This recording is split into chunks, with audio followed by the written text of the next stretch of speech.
जय मल्हार, जय संविधान, जय इल्या. आज पुन्हा एकदा धनगर एस टी आरक्षण न्यायालयीन लढ्याची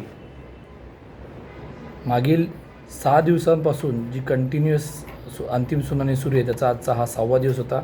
आणि आजच्या ह्या 6व्या दिवशी नेमकं कोर्टात काय घडलं, कोणी कशा पद्धतीने प्रतिवाद केला, किती जबरदस्तपणे केला, ह्या सर्वाचे अपडेट्स घेऊन आपल्यासमोर आलेले आहे. पुन्हा एकदा आपल्या संपूर्ण महाराष्ट्रातील जे लोक हा चॅनल पाहत आहेत, सत्याची लढाई, आणि आपण जास्तीत जास्त पद्धतीने ही जी काही आपली अंतिम लढाई सुरू आहे, ही सत्याची लढाई जी सुरू आहे त्याची ऑथेंटिक म्हणजे खरी आणि योग्य माहिती आपल्यापर्यंत आपल्या माध्यमातून इतर सर्वांना पोहोचवतात, त्याबद्दल आपल्या सर्वांचे पुन्हा एकदा आभार. त्यानंतर आता आपण आजच्या या सुनावणी दरम्यान काय झालं या भागाकडे येऊया.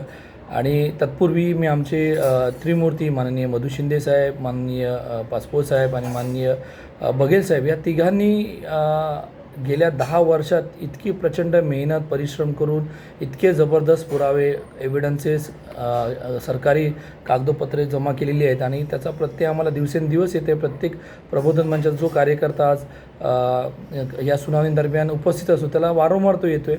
आणि ह्या तिघांनाही पुन्हा एकदा मी मानाचा मुजरा करून आजच्या ह्या आपल्या व्हिडिओला सुरुवात करतो. तर मी इंजिनियर अनिल झोरे पुन्हा एकदा आजच्या ह्या आपल्या सुनावणीत काय झालं ते आपण पाहूया.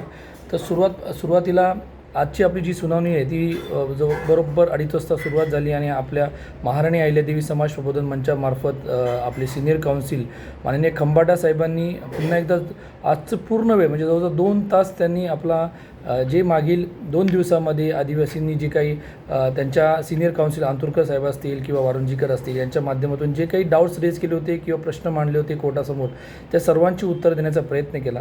आणि याची सुरुवातच पुन्हा एकदा खंबाटा साहेबांनी आपल्या ह्या केसचा जो गाभा आहे, जो हार्ट ऑफ द केस आपण बोलू शकतो, तो म्हणजे बसवलिंगप्पा जजमेंट याचा सांगून पुन्हा एकदा सुरुवात केली.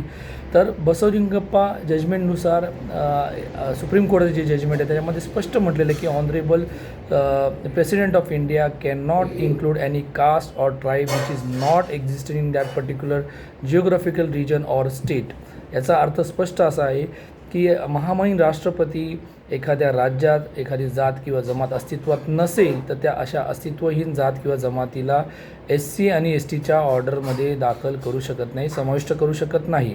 आणि त्यानंतर पुन्हा एकदा खंबाटा साहेबांनी एक अनडिस्प्युटेड फॅक्ट वारंवार कोर्टासमोर मांडला, तो म्हणजे असा की ज्या 1956च्या पहिल्या ऑर्डरमध्ये धनगड शब्द आला DHNGAD, त्याच्या आधी त्यावेळेच्या बॉम्बे स्टेट असतील, सेंट्रल प्रोव्हिन्स असेल किंवा CPN बेरार हा जो काही जॉग्राफिकल रिजन आहे त्या रिजनमध्ये not a single Dhangad exist करत होते. याचं संपूर्णपणे त्यांनी जी काही एव्हिडन्सेस आहे त्या माध्यमातून मांडलं. तर त्याऐवजी 1837 म्हणजे जवळजवळ 100 वर्ष मागे जाऊन 1837 ह्या जिओग्राफिकल रिजनमध्ये म्हणजे ह्या टेरिटरीमध्ये जे राहत आहेत किंवा आजही राहत आहेत ते म्हणजे स्पष्टपणे अनडिस्प्युटेड आहेत, ते म्हणजे धनगर म्हणजे DHNGAR.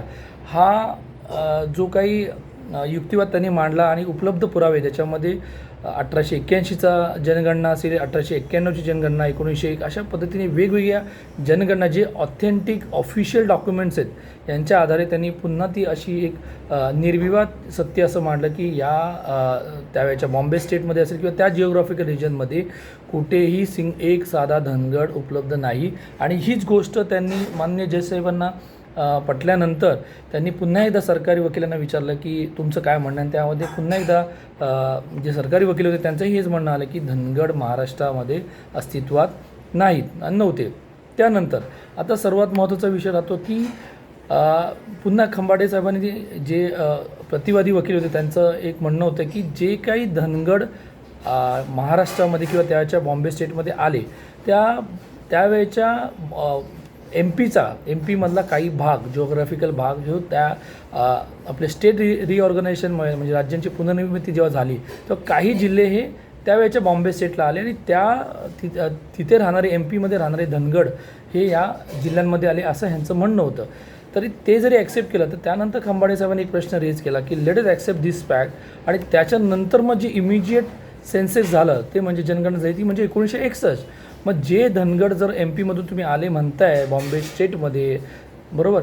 तर ते धनगड मग गेले कुठे? कारण 1961च्या सेन्सेसमध्ये जनगणनेमध्ये आपलेच एव्हिडन्सेस दाखवतं की ज्यामध्ये एक ओरॉन सापडला आहे. आणि पुन्हा एकदा त्यांनी इथे कोकणे केसचा रेफरन्स दिला की जे सुप्रीम कोर्टात जजमेंट होतं कोकणे केसमध्ये की Oraon is nothing but Dhangad, की किती केवढी मोठी फंडामेंटल एरर आहे. कारण 56मध्ये क्लिअरली जे 27 नंबरला आले ते ओरॉन कॉमा इन्क्लुडिंग धानका धनगड शब्द आला. याचा अर्थ कॉमाचा अर्थ त्या दोन वेगळ्या गोष्टी आहेत, वेगळ्या जमाती आहेत. आणि ह्या सगळ्या गोष्टी पुन्हा दाखवल्यानंतर माननीय खंबाटा साहेबांनी वारंवार जज साहेबांना पटवून देण्याचा प्रयत्न केला की ह्या महाराष्ट्रात 1956ची जी ऑर्डर आहे त्याच्या आधीपासून आणि त्यानंतर 76पर्यंत जेव्हा जेव्हा धनगड शब्द आलेला आहे त्यामध्ये कुठेही महाराष्ट्रात धनगड अस्तित्वात नाहीत किंवा नव्हते आणि जे आहेत ते धनगरच आहेत. आणि अशा पद्धतीने मग त्यांनी इतर काही जजमेंट जे आहेत जसं भैयालाल केसचं जजमेंटचा उल्लेख केला ज्यामध्ये त्यांनी स्पष्ट म्हटलं की एखादी जात किंवा जमात राष्ट्रपतींना जी अभिप्रेत आहे ती जर त्या यादीमध्ये जी आहे ती जर नसेल त्या पर्टिक्युलर स्टेटमध्ये तर त्याला इंटेंडेड म्हणजे त्यांना अभिप्रेत जात किंवा जमात कोणती आहे हा इन्क्वायरी करायचा अधिकार माननीय कोर्टाला आहे. आर्टिकल 226नुसार आहे. हे सुद्धा त्यांनी त्याचा उल्लेख करून स्पष्ट करून दाखवलं. आणि त्यानंतर म्हणजे त्यांनी यांना स्पष्ट म्हणत होतं की 1956च्या आधी जर धनगड अस्तित्वात असते तर एकतरी आजपर्यंत धनगड किंवा आजही आमच्यासमोर जे लढत आहेत त्याच्यात एकतरी कुठेतरी धनगड उभा राहायला पाहिजे होता आणि तो म्हणाला पाहिजे की बाबा ठीक आहे मी महाराष्ट्रातला हा धनगड आहे आणि माझ्यावरती अन्याय होईल जर या धनगरांना दिलं तर. आणि त्यांनी अजून एक उल्लेख केला इवन जज साहेबांनी स्वतः म्हटलेलं की इवन जे खिलारी बंधू आहे ज्यांना धनगडचं सर्टिफिकेटच्या बेसवर कास्ट सर्टिफिकेट मिळालं तर ते सुद्धा त्या रिजनमधले नाही आहे ज्याचा उल्लेख प्रतिवादींच्या वकिलांनी केला होता की जे MP मधून आलेले विदर्भातले जे काही जिल्हे आहेत प्रमुख मग ते गडचिरोली असतील अमरावती असेल मेळघाट असेल वगैरे तर हे खिलारी बंधू कुठे ते औरंगाबादचे. म्हणजे यामधून हे स्पष्ट झालं की 1956च्या ऑर्डरमध्ये जे धनगड आलेत तर त्या धनगडच्या ऐवजी त्यावेळेला किंवा त्याच्या अगोदर महाराष्ट्रामध्ये अस्तित्वात किंवा राहत असणारे जी जमात कुठली आहे तर ती म्हणजे धनगरच आहे हे त्यांनी स्पष्ट केलं. आणि त्यात पुढेही जाऊन अजून पुन्हा एकदा त्यांनी ओरिसा हायकोर्टाचा एक जजमेंटचा उल्लेख केला ज्याच्यामध्ये कुली आणि कुलीज हे कशा पद्धतीने कुलीज हे त्याचं प्लुरल फॉर्म आहे तर कशा पद्धतीने त्या जजमेंटचा आधार घेऊन आम्हाला ह्यामध्ये तुम्ही न्याय दिला पाहिजे अशा पद्धतीने हे सगळं एकंदरीत खूप जबरदस्त पद्धतीने सकारात्मक असं आजची पुन्हा एकदा युक्तिवाद माननीय खंबाटा साहेबांनी केला. आणि त्यामध्ये पुन्हा एकदा आम्हा सर्वांना खात्री आहे की 100% आपल्याला न्याय मिळणार. आणि काही अजून मुद्दे माननीय खंबाटा साहेबांना मांडायचे जे प्रतिवादी वकिलांनी उपस्थित केले होते त्याच्यामुळे जज साहेबांनी त्यांना विचारलं की उद्या तुम्हाला वेळ पाहिजे का आणि त्यानुसार त्यांनी उद्या बहुतेक आपली केस कन्क्लूड होईल आणि उद्याची शेवटची हिअरिंग होईल असं आम्ही समजतो आहे. कारण जशी हिअरिंग वाढते तसं वकिलांचा खर्चसुद्धा वाढतो आहे त्यामुळे अपेक्षा आहे की उद्या आपल्या बाजूने संपूर्ण युक्तिवाद होऊन काही दिवसांसाठी कोर्ट दिवस राखीव ठेवतील आणि त्यानंतर आपलं जजमेंट येईल. तर अशा पद्धतीने एकंदरीत हा पूर्ण आजचा दिवस खूप सकारात्मक गेला. संपूर्ण महाराष्ट्रातील अखंड धनगर समाजासाठी खूप मोठी बाब आहे. आता मला एक महत्त्वाच्या मुद्द्याकडे आपल्याला आणायचं आहे ते म्हणजे की आजही बरेच समाजातील लोक असतील प्रस्थापित नेते मंडळी असतील ते वारंवार एक प्रश्न विचारला जातो तो म्हणजे की प्रबोधन मंच आणि गोपीचंद पडळकर यांना खूप सपोर्ट करतात. तर बघा पडळकर साहेब कुठल्या पक्षाचे त्यांचं काय हे तो त्यांचा वैयक्तिक विषय झाला. एक सामान्य कार्यकर्ता किंवा एक प्रबोधन मंचाचा कार्यकर्ता म्हणून मी तुम्हाला स्पष्ट सांगतो की आज आपली ही केस आजचा 6वा दिवस होता अंतिम सुनावणीचा. माननीय पडळकर साहेब 8 डिसेंबरला स्वतः पूर्ण दिवस उपस्थित होते, 4 जानेवारीला पूर्ण दिवस उपस्थित होते आणि आज 8 जानेवारी पुन्हा पूर्ण दिवस उपस्थित होते. माझं एकच म्हणणं आहे जमातीच्या सर्व लोकांना बघा कोण समाजाचा नेता आहे खरा आहे खोटा आहे हे आता आपल्याला ओळखणं गरजेचं आहे.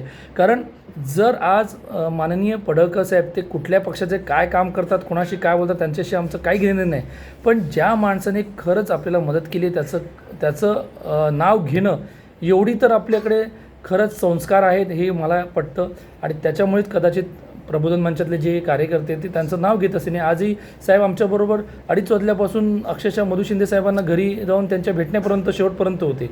तर यातून मी तुम्हाला एवढंच सांगेल की या व्यक्तीने ह्या आपल्या केससाठी प्रचंड मेहनत केलेली आहे, प्रचंड मदत केलेली आहे. आर्थिक त्यांनी 12 लाखाची मदत तर दिलेलीच आहे, पण त्याचबरोबर आपले जे सरकारी वकील असतील, कुंभकोणी साहेब यांची फेरनियुक्ती असतील किंवा इतर अजून बाबी असतील, ह्यामध्ये त्याचा सविस्तर माहिती आपली केसच्या निकालानंतर माननीय मधु शिंदे साहेब तर सांगतीलच. परंतु माझा थेट प्रश्न अशा लोकांवरती आहे की जे वारंवार म्हणतात की समाजाचे नेते. तर बाबा, समाजाच्या नेत्यांनो, तुमच्यापैकी किती लोकांनी ही केस समजून घेतली? तुम्हाला कोणी अडवलं आहे? कोर्टामध्ये येऊन केस ॲटलिस्ट हिअरिंग तरी ऐका. या ऐतिहासिक होणाऱ्या निकालाचे जजमेंटचं तुम्ही कमीत कमी साक्षीदार तरी व्हा.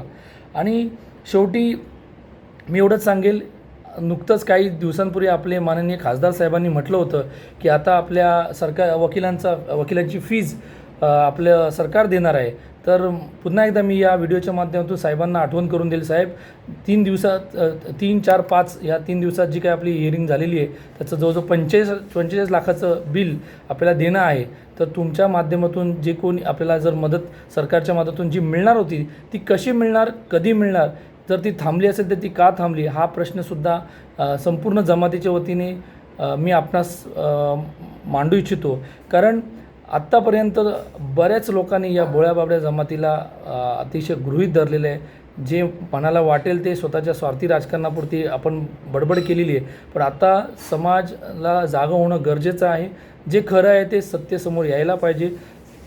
तुम्हाला तुमचं वैयक्तिक जे काही राजकारण करायचं ते तुम्ही बिनधास्त करा, आम्हाला त्याच्याशी काही म्हणणं नाही. शेवटी जाता तेवढंच सांगेल की बांधवांनो, भगिनींनो, जसं आता अतिशय आपण म्हणजे मला वाटतं उद्या आपली केस कन्क्लूड 100% होईल असं आम्हाला दाट शक्यता आहे. पण एक दिवस वाढल्याने पुन्हा आपल्याला 10-12 लाखाचा भुर्दंड बसणार आहे. तर अशा पद्धतीने प्रचंड शेवटच्या अशा टप्प्यात आणि आपण विजयाच्या अतिशय नजदीक आलेलो आहोत.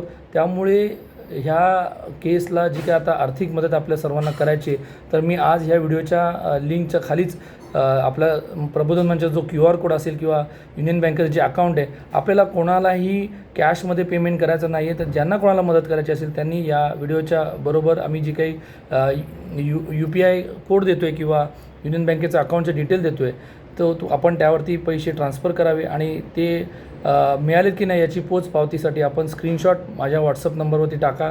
मी आपल्याला आमचे खजिनदार गायगुडे साहेब यांच्याशी संपर्क करून त्याचं कन्फर्मेशन दिले जाईल. आणि जे कोणी समाज बांधव आजही प्रबोधन मंचाला दिलेल्या पैशाचा हिशोब मागत आहेत, आपल्या सर्वांना एवढीच विनंती आहे, आपल्या पैन रुपयेचा 100% हिशोब माननीय मधु शिंदे साहेब असतील किंवा आमची संपूर्ण टीम असेल हे निकालानंतर 100% देईल. तेव्हा आपण निश्चिंत राहा. आणि लवकरच ह्या महाराष्ट्रामध्ये अखंड धनगर समाजासाठी आत्तापर्यंत जे आपण भोगलं, अन्याय आपल्यावरती जो आपण सहन केला, ती वेळ लवकरच येणार आहे की ह्या सगळ्या गोष्टीचा आपण म्हणतात ना की निचरा होऊन जाईल आणि आपल्या सर्वांना 100% यश मिळेल. एवढी दाट शक्यता आणि 100% खात्री आमच्या सर्वांना आहे. आणि एवढं बोलून मी पुन्हा एकदा आपण सर्वांनी हा व्हिडिओ शेवटपर्यंत पाहिलात, लाईक केलात, शेअर केलात आणि सबस्क्राईब केलात त्याबद्दल धन्यवाद. जय मल्हार, जय अहिल्या, जय संविधान.